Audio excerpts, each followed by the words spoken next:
everyone, welcome back to the Anime Iceberg. I'm Megan. And I'm Meg.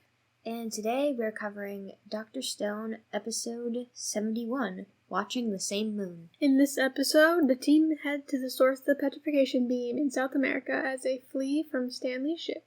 Yep, and this covers manga chapter 170, Staring Up at the Same Moon, and 171, Staring at the Same Light.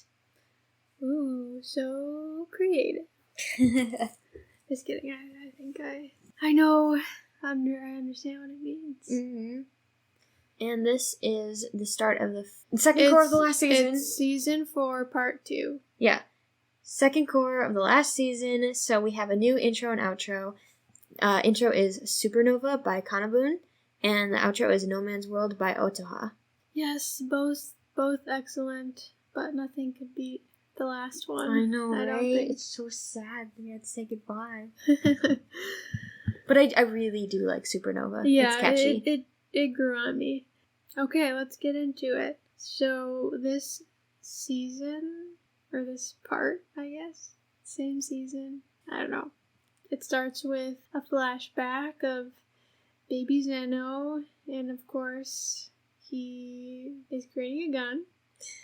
I think he's trying to create something with really precise shooting. A railgun. Yeah, and this is when he meets Stanley. And Stanley is, again, also is the same exact person. Like, he has a little, like, holster full of lollipops. Yep, yep, and he always has to have some kind of, like, accessory. Like, when you see him, you see the lollipop stick, and you're like, wait, he's not smoking already, is he? No, he's got like a fidget toy. Like, that's what it is. Yeah. Anyway, so... Yep, they meet and become friends, and there's like a really cute moment where Stanley like puts out his hand and is gonna like shake it, and Xeno hesitates and he's like, "What? You don't know what this is?" And they shake hands, but there's a really one detail that if you notice, like Xeno like takes off his glove before he shakes Stanley's hand. And I didn't even like think about this, but like I knew it because I also do it. Is like when you're working with stuff, like you don't want anything on your gloves, like you want them to stay clean, and so he just like instinctively took them off. And the YouTuber Perry Chall, he's the one that pointed this out, and it's like it's a mark of a good scientist. I was gonna say like most people hopefully would do that. I feel like that's just kind of like an intuitive thing. Like you don't touch anything that you're not supposed to. If I was like working in a garden and had my gardening gloves on, and somebody comes up to me barehanded to do a shake, of course I would take off my glove. Yeah. And this whole section with the baby Stanley and Xeno, that's an anime original thing. It's not in the manga. It's mentioned in previous volumes, like that Xeno experimented with railguns and he and Stanley are childhood friends, but I think they just kind of added this section because, where they were at in the anime, there had been a small break, so they want you to get you into the story and also solidify Stanley and Xeno's relationship to see why Stanley is so like, I'm coming after my friend. Yeah. They've known each other since they were little. Yeah, they're heading to South America, and we kind of see the whole crew, and of course Xeno is there, and he still is like asking Senku to like join his mission, even though he's literally like kidnapped, and he's like, "Oh, join me, let's make weapons and take over the world," and Senku's like, "Nah, I don't care."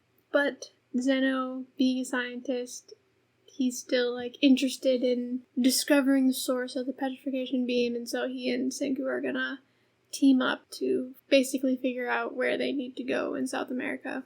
We go back to America, and Ginro, once again, has, like, managed to, like, hide, and so he's still on the ship that Stanley's gonna take to chase after, Senku and the crew, and Matsukaze, being the loyal guard that he is, like, goes back for him.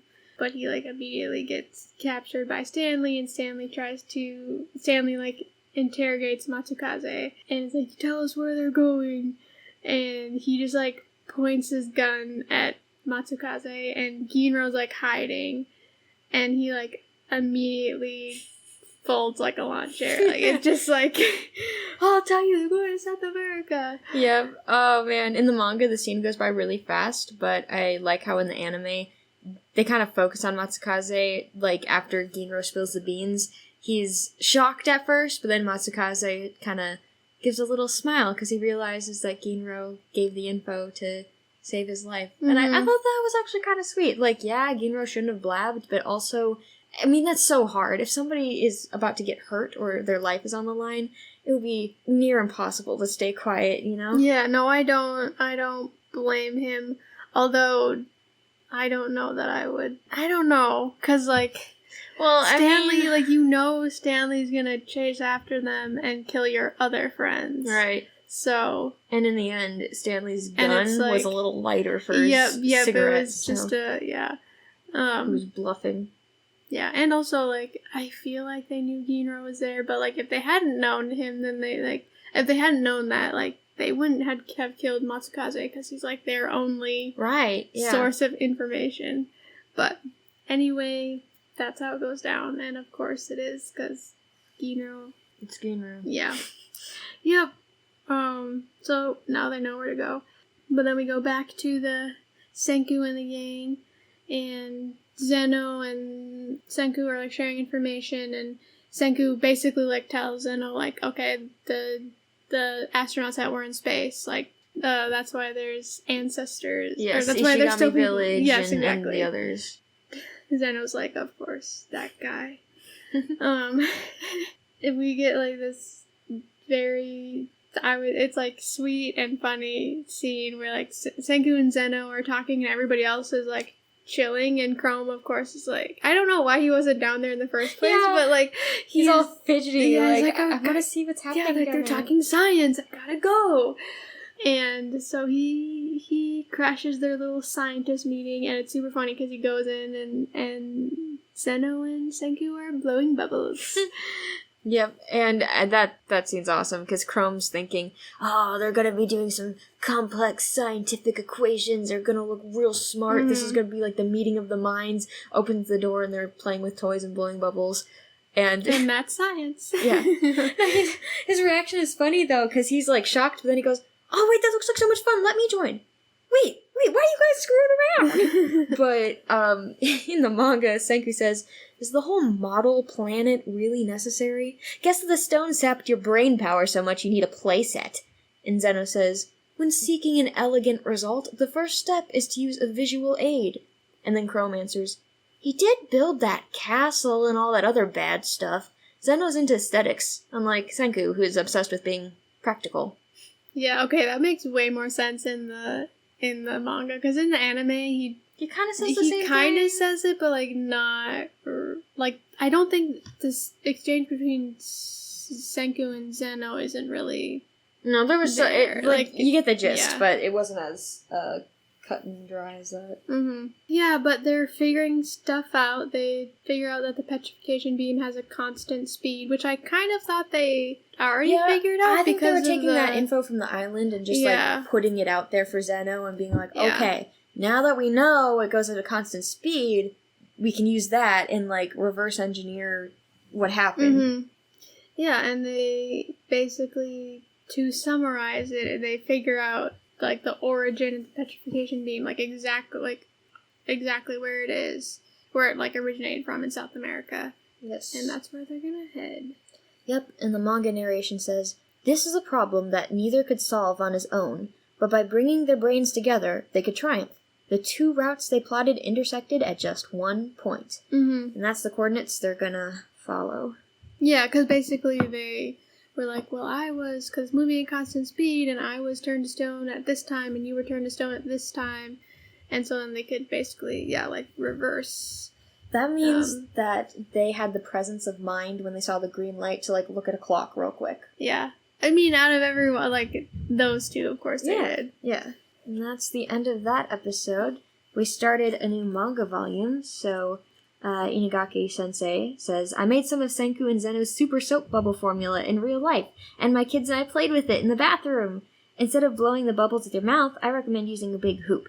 The one in the picture, and there's a picture above, is just a coat hanger twisted into a circle and taped together. How'd the bubbles turn out? Extra gigantic. The kids loved it. And just so you know, that may or may not be the next experiment. I think it will be. Fun and easy. And then Boichi says, for a while now, I've been thinking we need to start viewing the comic arts as a singular, unified concept under an umbrella term. I've suggested tune, which is what I've used personally for years now. Because of these differentiated labels, we can't seem to see each other as being similar, even though we are all basically family, because of fundamental industry concerns. But the future we're headed for has no need for that. Try to imagine an era in which Western comics, manga, graphic novels, and webtoons are distributed to everyone, regardless of territory. We can learn from each other, grow together, and share in our mutual successes. Authors, editors, and fans can meet, interact, laugh, and debate. There will be a distinct feeling that deep down we are all one. I believe that's the grand future in store for us. I've been saying that the 21st century will be the era of manga. This is that moment. That's why the industry that ties us together needs a single name. Those of us who speak through our art are already united. Very lofty. He should write a book. Yeah. So there was, of course, this is the first episode of the season. So there was one get excited. And one that's bad. And then animation expertise. So I have to take a moment to appreciate the facial expressions in this episode. Excitement, appreciation, and even some that can't be defined by just one word. To make complex emotions show on the face, pay attention to how you position the eyebrows, how the mouth tilts, and what the eyes look like. Like, do they have eye shine? Are they narrowed or wide?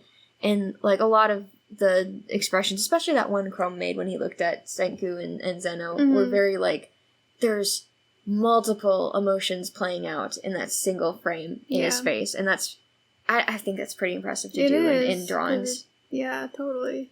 Okay. The only other thing that we have is that we finished Kaiju number 8, season 2, which I guess we should give a little mini review of that. A lot happened and yet nothing happened. Right? Like that. I would say I had heard this before we started watching it, but it was definitely more of a character growth kind of season. Yeah. But, I mean, like, the next battle is set up. But for the most part, it was like Reno getting his gear and Hoshina getting his new gear and a lot of Shinomiya, like, going through what she did and trying to be stronger. And we've actually gotten some, like, legit deaths on the teams because I feel like no season one one... well, okay, so it's like no one that we know, but that's not totally true. Yeah. I feel like season 1, it's implied that, yes, this is a dangerous line of work, and yes, people die, but season 2, you actually see it happen. Yeah. Yeah, I did enjoy it, but I agree that it's, like, it was training and, like, basically, like, getting ready for the next battle. Yeah. Which normally, in, like, a 24-episode season, you have, like, half of the season is getting ready for the battle, and then the second half is the actual battle. But, because it's only... Well, actually, it was only technically 11 episodes, because there was, like, a little... Hoshina's day off. Yeah, which wasn't part of the season, but they counted it as that, so... It's fine. I can live with it. So anyway, we also started To Be HeroX. I guess you pronounce the X, I don't know. I don't have much of an opinion, just that the 5th episode was the best out of all of them, and that wasn't even about the main character. Yeah. I actually saw that the next episode is going to be about him, too. Oh, good. So, yes. Right, that's...